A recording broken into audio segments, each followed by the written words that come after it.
studio at noon. Oh, in studio at noon? Cool. There is a graphic that shows all four of them.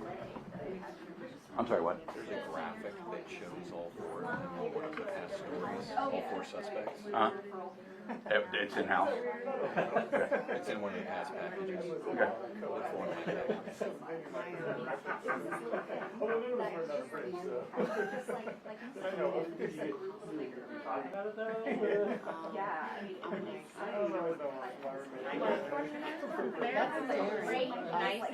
I never leave.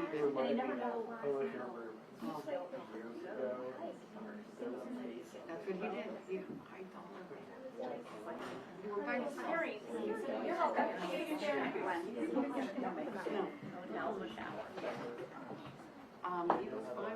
He had a couple buddies who were going to go too. Oh, you know what? I think I should be honest about that. Come on. Sure. Were you in court for stolen?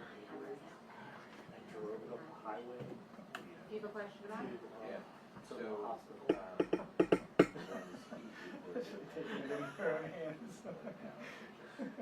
And you get charged the ambulance fee, that's what I learned. No, you didn't get charged anything, because they were like, we had a press release on the weekend, it was like, hey, guys, someone stole our engineers, can you guys like keep an eye on Connectors been down. And then like 3 days later, I talked about a protest, it was like, hey guys, we found the ambulance. You know, these things break off easily like that. It's all, you know, everything's okay. Everything's fine. Everything's Pins them down, they're awesome. And then they charged Especially when you're on site. what's going on here? I hear her say that. Yeah, it's one of those ones that just reads like and then, like halfway through the case, so it was this daughter and the father, which You'll hear some of those details today, but. and the husband, his girlfriend reaches out to me. He's like, and I was like, well, have him write down. was that said in court yesterday? Or we try to I don't think so. I don't think so either. Because we really haven't kept things buttoned up till this. You think? Pictures of the guy.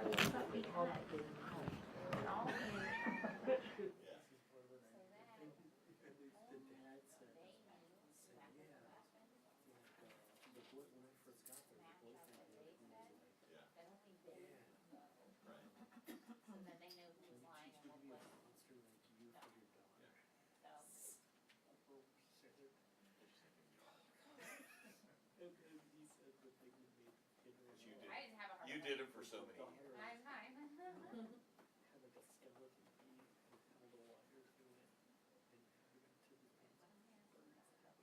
And he like snapped out of his drug and ran.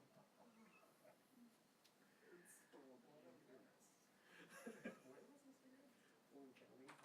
Yeah. And they drove to like each other.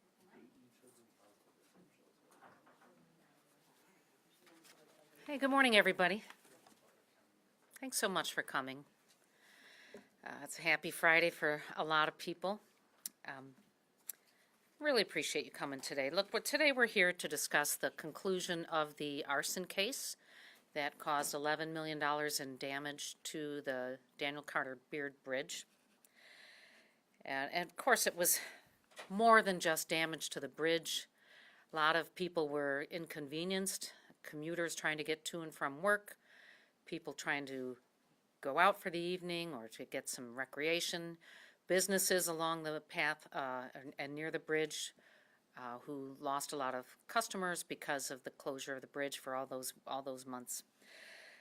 Before I share the details of exactly what happened, I do want to commend Cincinnati Fire Department Chief Frank McKinley, the fire investigators who relentlessly investigated this case and worked to solve it, and the entire fire department and all the police agencies who assisted with the investigation. Look, these folks spent a lot of time and had to go through a lot of resources and video frames to provide answers to what happened. But the most important thing is that they identified the people who committed this offense, and these folks were brought to to justice, and the main arsonist will go to prison for a very long time. There have been many rumors about how this fire started. It was not a homeless camp. It was not a political message. In reality, it was one man who set the fire because he likes to set fires. Terry Stiles purposely gathered debris and brush under the Big Mac Bridge and set it on fire with a lighter in the early morning hours of November 1st, 2024. When the fire didn't immediately ignite, he brushed his arm across it, scattering the smoldering embers across the surface there. And those embers then burned the composite decking and the rubberized surface of the playground under the Big Mac Bridge. And from there, the bridge caught fire. It may not have been Stiles' intention to set the bridge on fire, but that was the result of his reckless action. And he will spend more than 9 years in prison for aggravated arson. So I'm going to talk to you about how the events of the evening unfolded and how the suspects were identified.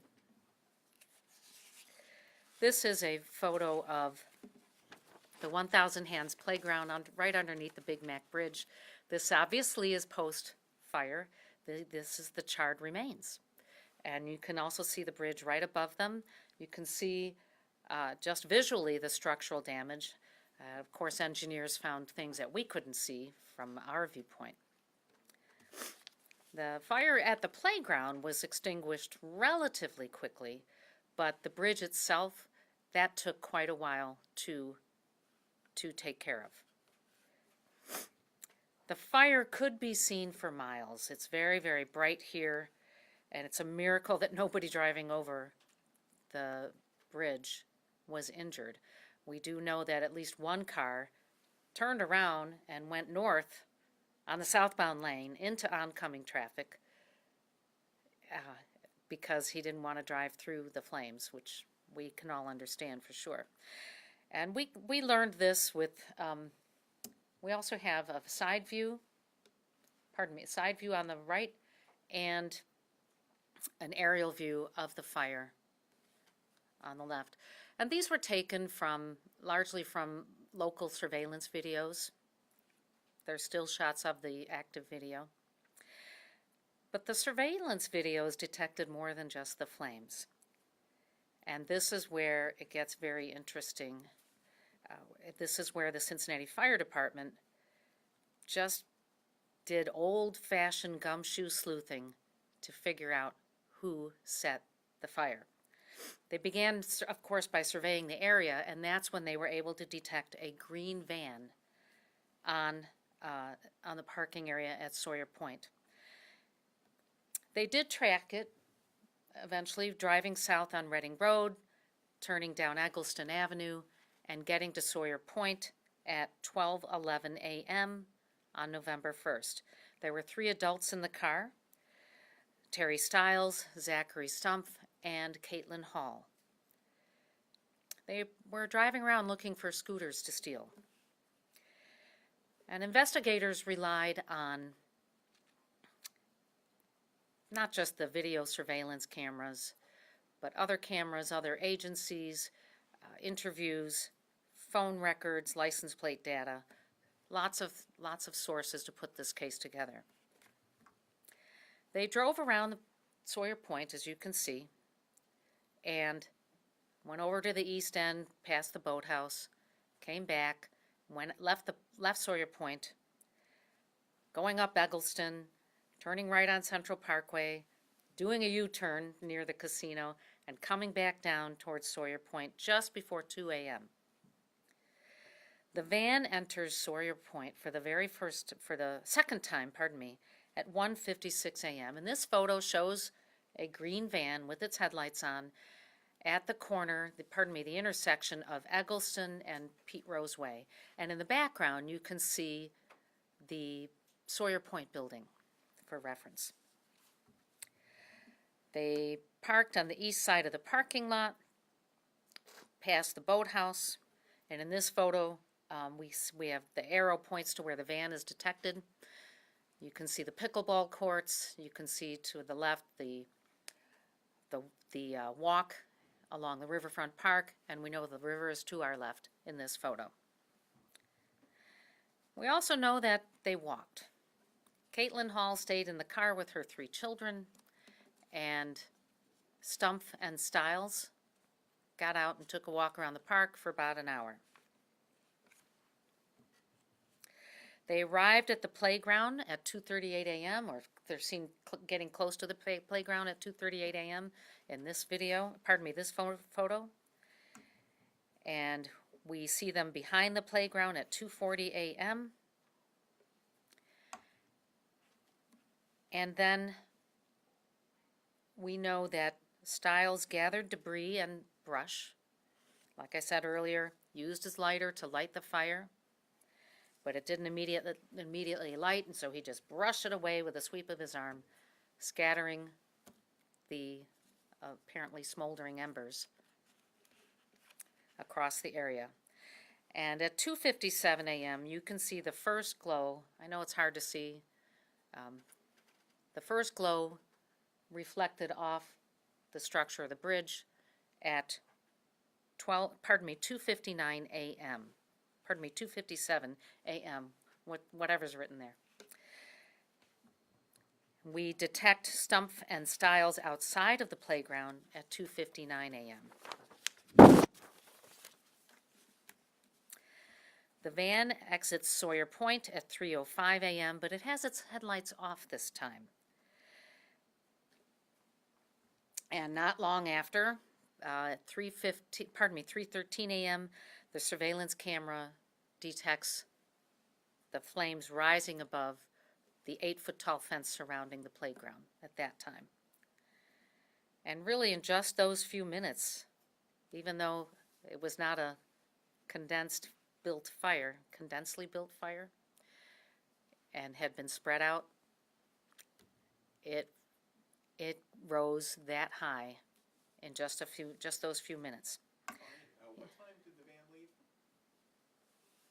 3:05 a.m. The first 911 call came in at 3:20, and we're going to play it for you. Cincinnati 911, what's the address of your emergency? Yeah, you guys probably already know about it, but I was coming over the Big Mac Bridge, and there's black, thick smoke billowing up onto the deck to the point where you almost can't see it. It's worse than a thick fog. So I'm guessing there's a fire underneath the bridge. Are you coming into Cincinnati or going into Newport? Going into Newport, but it's on the Cincinnati side of the river underneath the bridge. It's thick black smoke like a car fire or house fire kind of looking. Okay, so you're southbound I-74 at Danger, is that correct? Yeah, I was going over the 471 bridge. Okay, come on 1 second here. And I don't know if you guys already know about it. I'm going to try to look. Yeah, there's a massive fire on the Ohio side.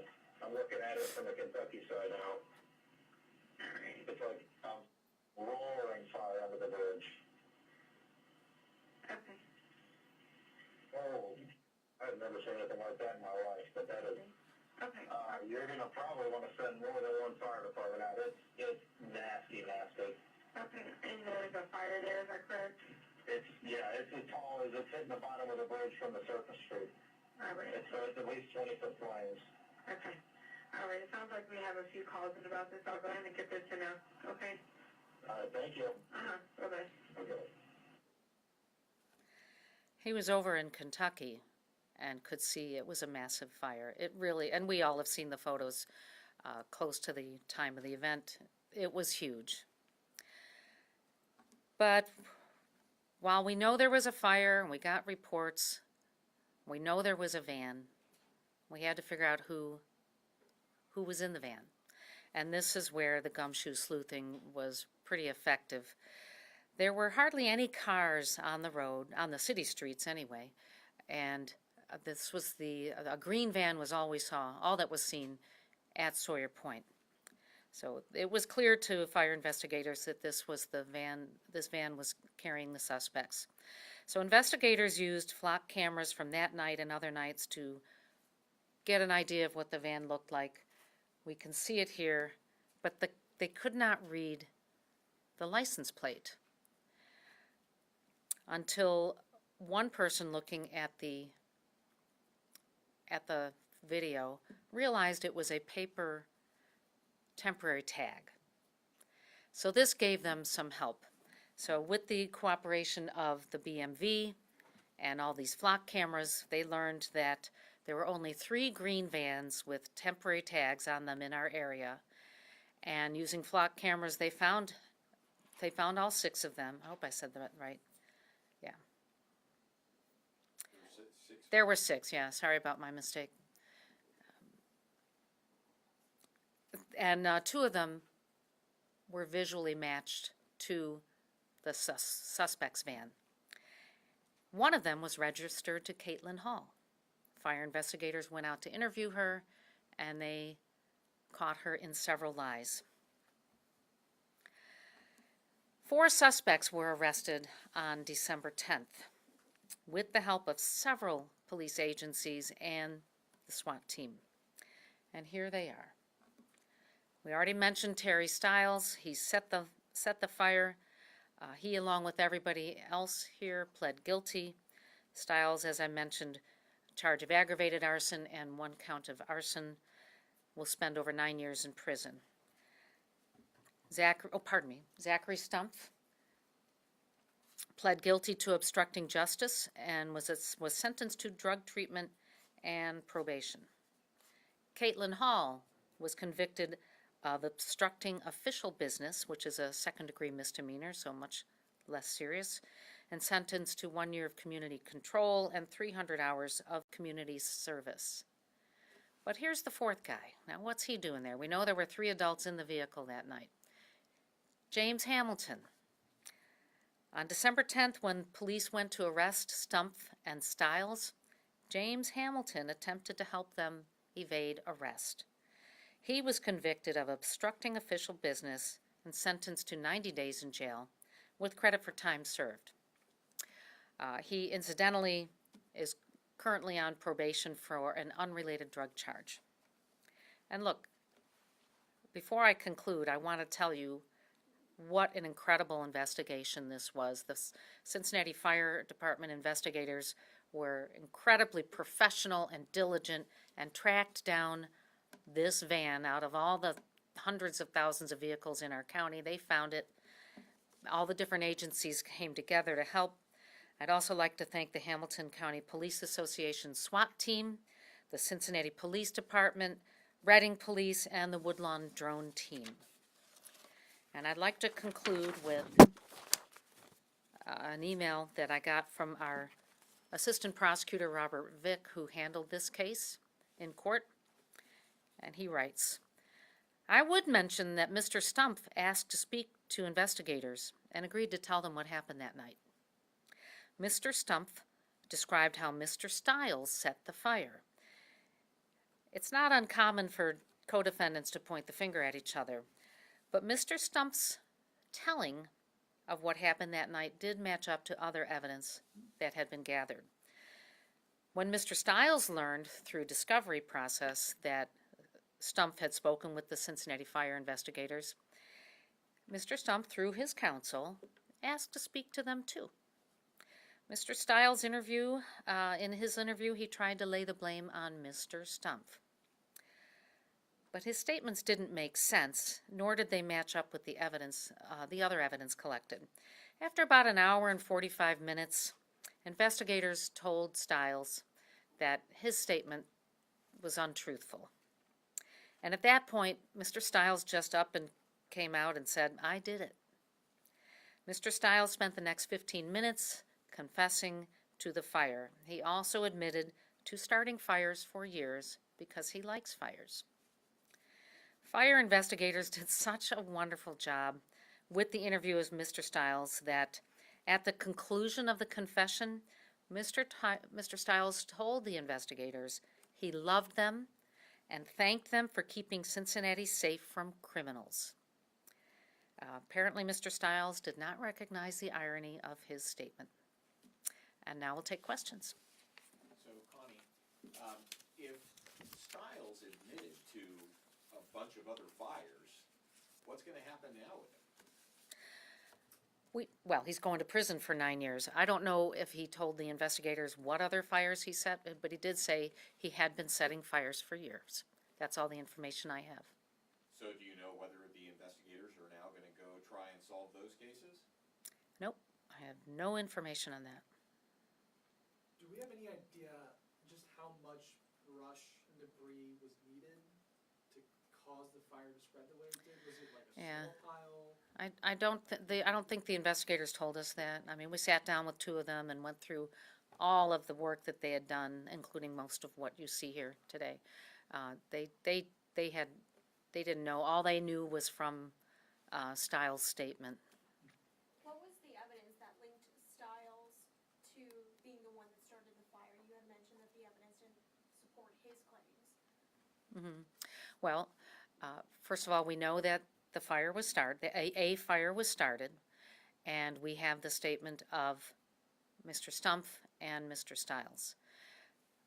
Keep in mind that investigators first went to speak with Caitlin Hall, and they got some good information from her, pointing to Stumpf and Stiles.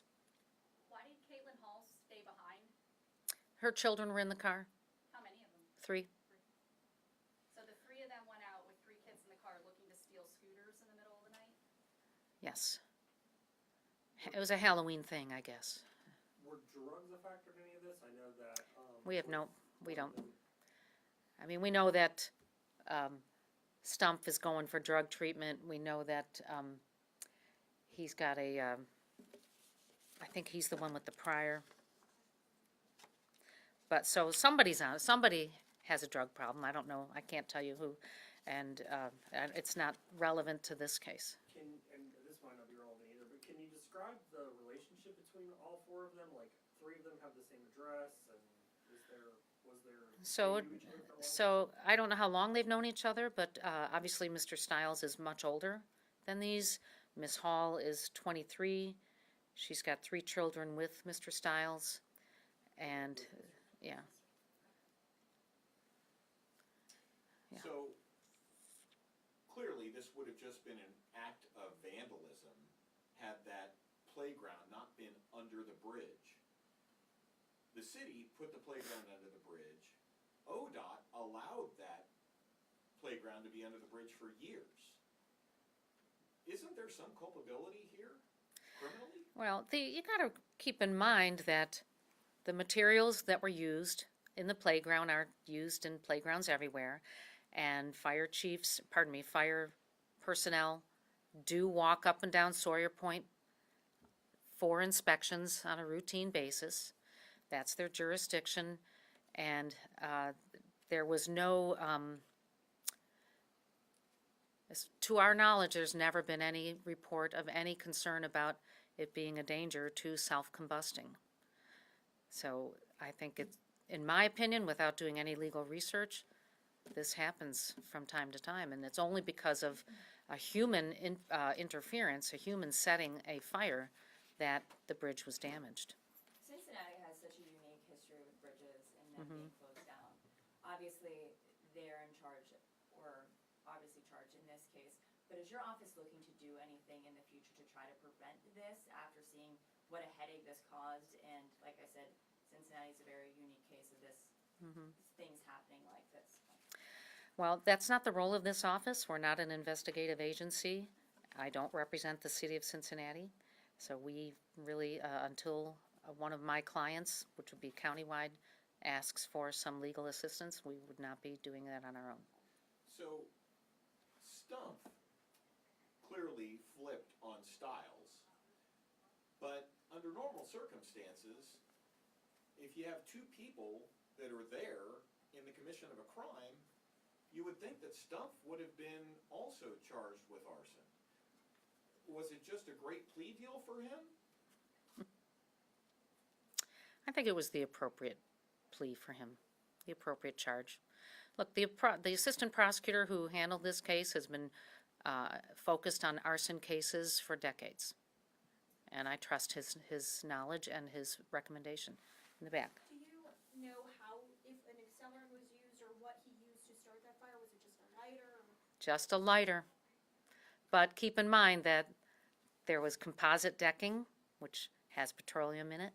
There were rubberized, most playgrounds have these things, if you have kids, and you've had to learn that over the years. And they could be recycled tires. They have petroleum in it too.